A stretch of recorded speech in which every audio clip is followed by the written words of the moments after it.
Hi, so now I'm going to give you a live Excel session on 8.1, the measuring market risk side of things. And so I just went to crypto data download. I'll show you where it is. Crypto data download. Which is a very good place to get lots of historical data. I've seen it before, shown you it before too. They actually do multi-asset portfolio risk, value at risk reports. So all this topic is actually just, I mean, it's not very much, it's not very advanced, to be honest. So anyway, you can change the amounts that you have on different assets and look at the historical distribution. This is the P&L distribution. So you can cut off the VAR from there. They also give you value at risk reports on, for example, Ether. So we're going to be downloading some data from them, and you can play around with this. How much do you own? I don't own any now. Oh no, I do. I think I've got 7, something like that. Not very much. But all this will do is scale that, because that's the portfolio value and this is the returns distribution. So this is just a multiplier for the quantile that they'll find from that. Anyway, I came here to get just some data, and I went to Coinbase because that's the Coinbase and Bitstamp are the two most dominant and probably the best exchanges for spot trading, as we saw from last topic. So I went to Coinbase, and then I went to some daily data, and that's how I got this Excel spreadsheet. So I've just cleaned it up a little bit, and here we are. So this is what I'm going to be starting from, this Excel spreadsheet. Let's make it large. Excuse me. So let's make it 200% zoom. And so these are the prices. If I just show you over this entire period, I'm not sure I actually want to see the whole period, but maybe let's just have a look at it. Quick chart. So yeah, why not? I mean, it's incredibly volatile in that middle period there, as you can see. This is looking at Bitcoin. It's nearly back up at that peak that it had in 2018. Ether's nowhere near it, but look at that. It's incredibly speculative, but that's why I got out of my Bitcoin position yesterday, because it's bound to come down. Okay, now risk analysis starts with computing returns. I have daily data, as you can see. So let's have a look at the Bitcoin return. So that's going to be the profit and loss. This is all in dollars. Divided by this. I'm doing a backwards looking return for an historical analysis. Let's make it into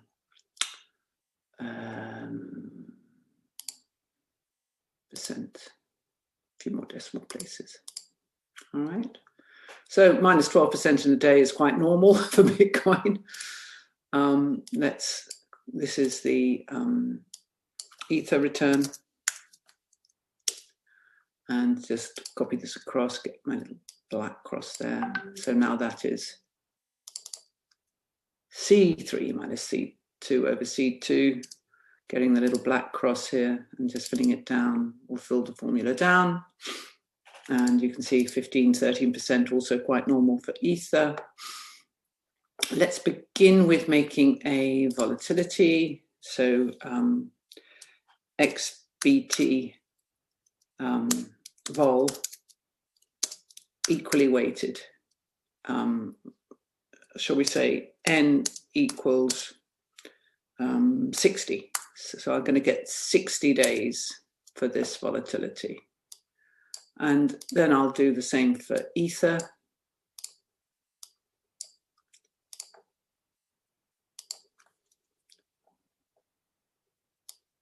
not 61.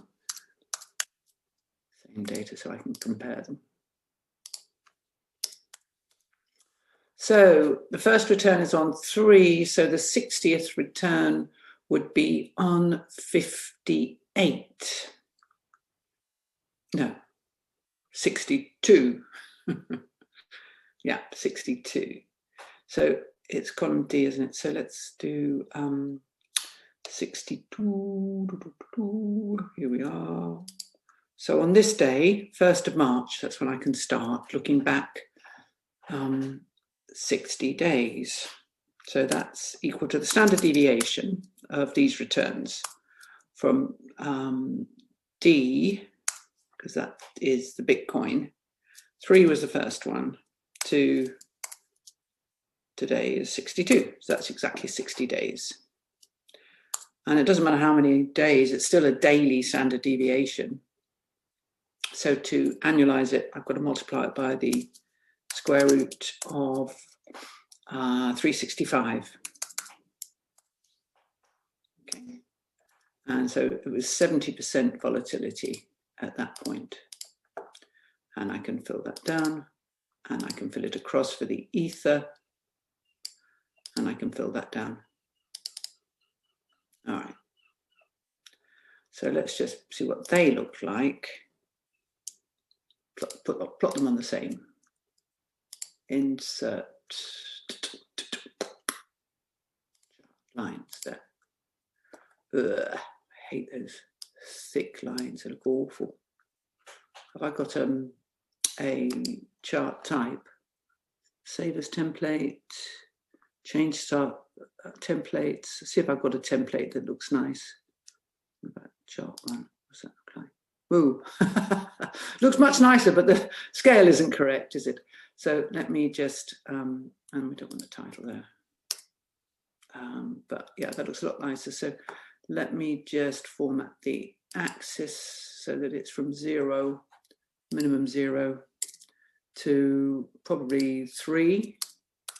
Could be up to 300% volatility. Oh no, 2 will do.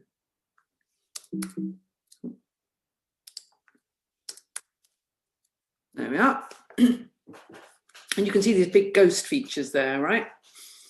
So this is in March 2020 when we had the incredible, if I just show you what's happening to both of those currencies at this point, just quickly show you. You see this great big negative return here? That was a few days in March this year with the outbreak of COVID, minus 40% in a day. I recovered after that, but even so, massive. So that's how we compute those volatilities. And we can also do a UMA, why not? So I need a parameter now for, I'll call it lambda for my UMA. Make this a bit wider here. Let's just put that over there, so a bit smaller. Okay, you sit there while I have a lambda here.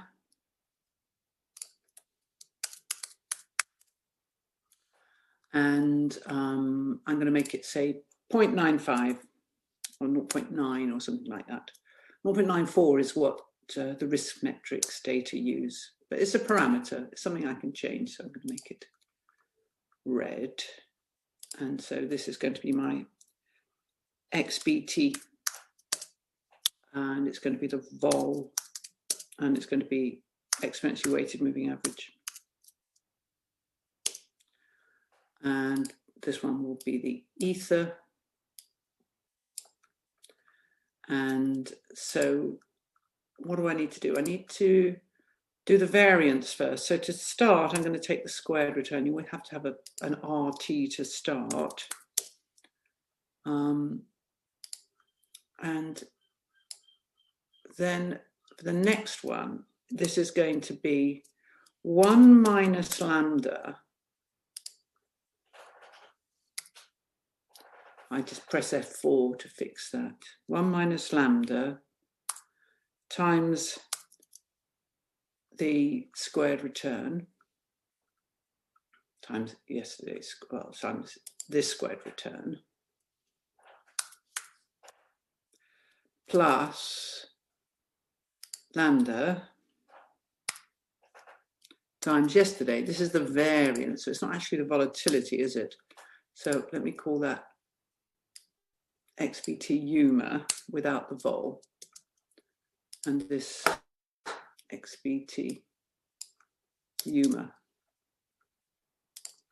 Okay, so that's fine. And then, oh, we haven't got anything next to it, so I can't fill it down until I get something next to it. Oh, here we are, now I have. Now I've got something next to it, I can fill all that down. And let's make it, well, it's a variance, so I just leave it as it is. It's like a strange unit of measurements, percentage squared. So, okay, let me put these two things in there. And now I'm going to do the vols.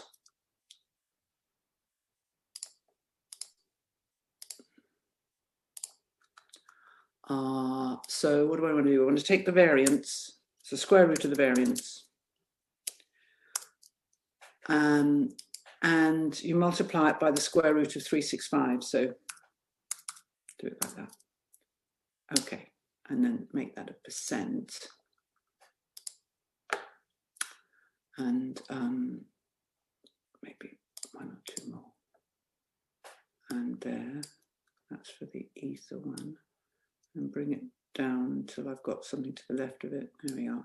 And then here we are. And so if I bring this back, I think I'll just plot these side by side, not on that it's too crowded if I put it on the same graph, although the starting period will be slightly different. Anyway, so highlight them, insert chart. I'm going to do it directly from template. No, I think I'll do it like that and then change it to my template again. They're quite different. They're much more spiky, yeah? So change chart type to this one. Maybe if I change the chart type to template 4. Oh, that's not very nice. Sorry, my daughter's calling me. I'm recording, darling. Anyway, this is good enough.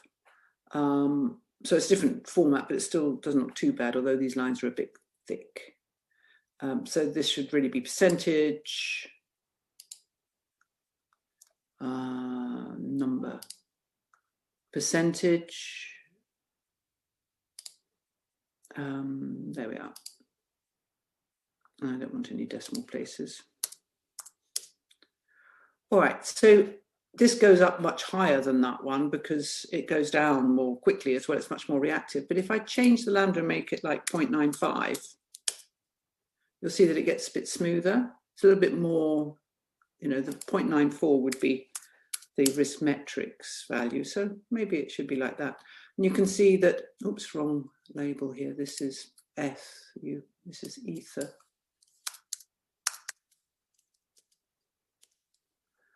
There we are, the red one is ether. And the thing is that ether was a much younger currency then. It only got issued in the summer of 2016. So, what was it, January? I can't remember, but it's not, you know, it was like some of the newer crypto, very, very volatile, but it's still a bit more volatile than Bitcoin. But so we can see that there's a high volatility here, but actually the Bitcoin volatility has not been particularly high because it's beginning to behave very much like a stock market. When it trends upwards, it's slow and low volatility, and then it crashes, and there's a big volatility following that. Right, so what else? What about doing value at risk? Well, we know for the normal value at risk, all I need to do is to multiply this series by the percentile and the square root of time if I want to make it into an H day instead of an annual thing. Use that. So it's, I mean, this model or that model can be changed into a value at risk figure very easily. For the historical model, though, what I need to do is to take the returns. So I'm going to put another spreadsheet here. And oops, let's make the view 200%. And I'll just link into a couple of other things I want from this spreadsheet. This one is equal to this. So that equals, and now I go to this spreadsheet, prices and returns A1. And then that will copy that. So I can go across like this if I want.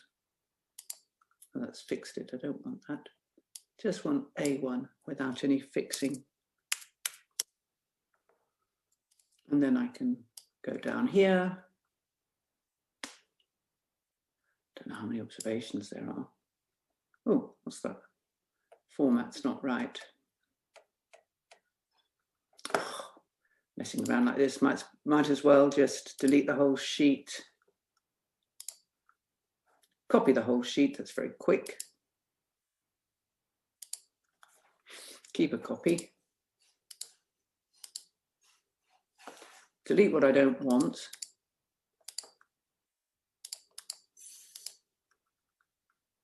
In fact,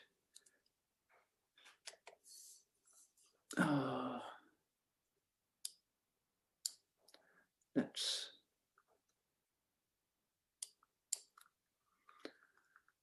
keep all that. But actually, I don't really want the prices. So if I just make that equal to something in this sheet, there, that's fine. And so I can then link them to that sheet and get rid of these. And also get rid of the first one there if I like. Good. So now I'll treat them separately. I'll make a portfolio of them later. But this is going to be my historical var. So I'm going to call it historical var. And I mean, I could, if I've got the analysis tools put in. So let's have a look at the add-ins. Have I got an add-in called? No, I haven't. So I'm going to have to go to Excel. What is it? File, add-ins. Excel preferences. Let's see. They keep changing every type of. Oh, where's my add-ins? Yeah, but I need to go to the actual Excel here. Preferences, services, must be, no, not that. Quit Excel, must be file.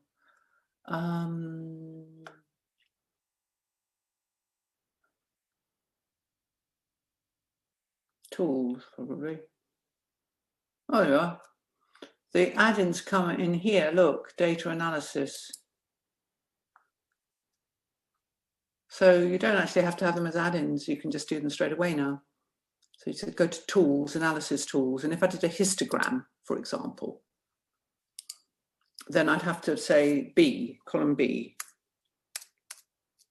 And I could, I'm not going to put it in using, let me put it in E, E1 or E2, because then I can label it. Okay.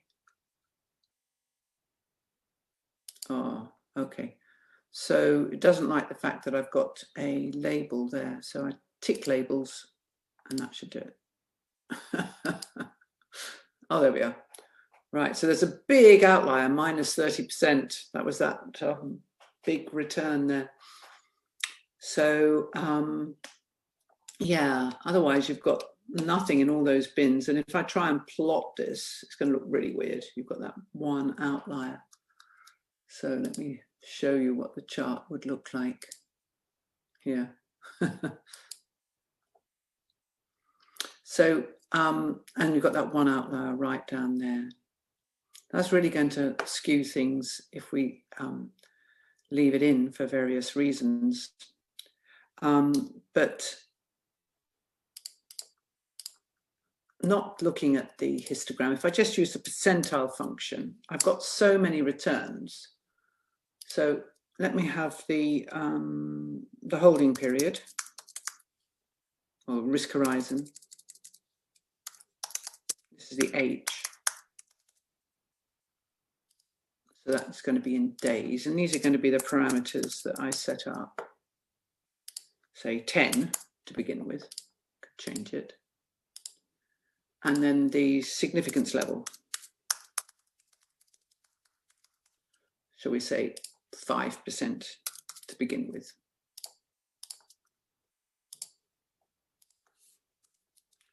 And so the historical VAR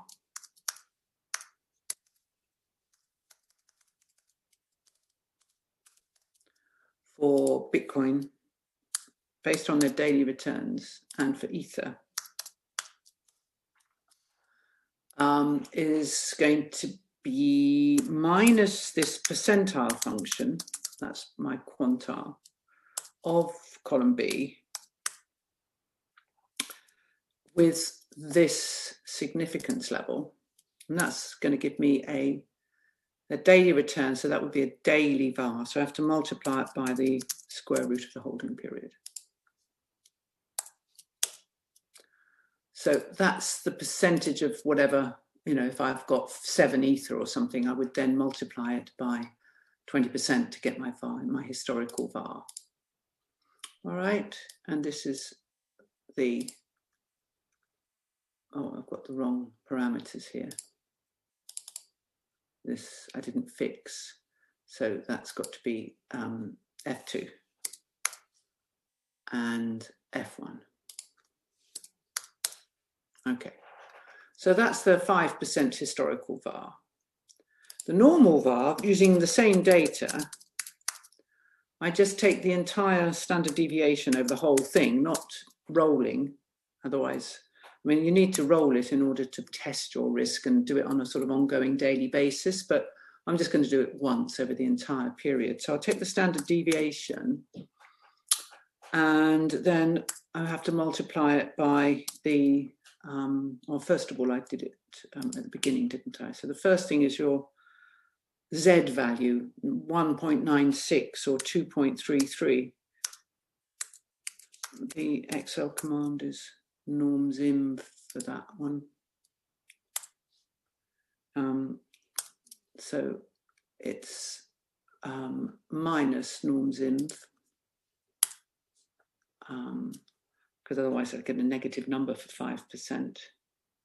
Let me fix the F so that when I roll it over, it moves. That's not quite right yet because I still need to do it times the square root of time.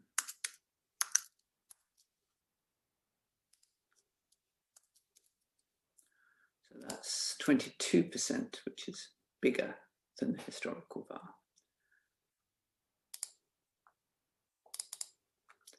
It's unusual at 1%. Oh no, that's 5%. Yeah, 1% is probably the other way around. And what is it for Ether? Oh, done it again. F1. There we are. So I can compare the two VAR, and at 5%, I mean, the risk horizon is just the scaling factor for all of them. If I changed it to 1, they'd all be changed by the same amount. If I changed it to 10, back again. So that's just a scaling factor. But I mean, they do differ depending on the actual data you use, and they also differ depending on the VAR model. And probably, if I did it at 1%, then I will find that the ordering is reversed, that the historical VAR will be bigger than the normal VAR, and it is.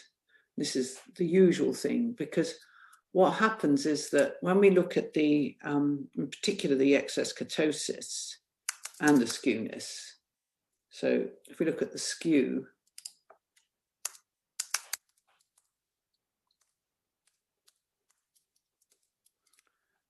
not too big, much bigger on ether, and it's positive. That means that you've got a sort of big upper tail, and here you've got a big lower tail with a negative skew. And that's caused by that one big minus 40% return, I would say. And then the kurtosis, that's the excess kurtosis we get here, which is Kurt. Wow. I mean, it should be 0 if it were normal. So both of these should be 0 if you had a normal distribution. So the normal VAR is not really valid, the historical VAR. And with this big excess kurtosis, what you've got is a distribution rather like that wiggly one that I drew in the slide, that has a thin arch, leptokurt in Greek. So leptokurtosis, so it's a thin arch, but then a fat tails, which means that your VAR, at least at 1%, on the historical model, is going to be further out. It's going to be bigger than on the normal VAR model. So that's it. The next one is portfolio optimization.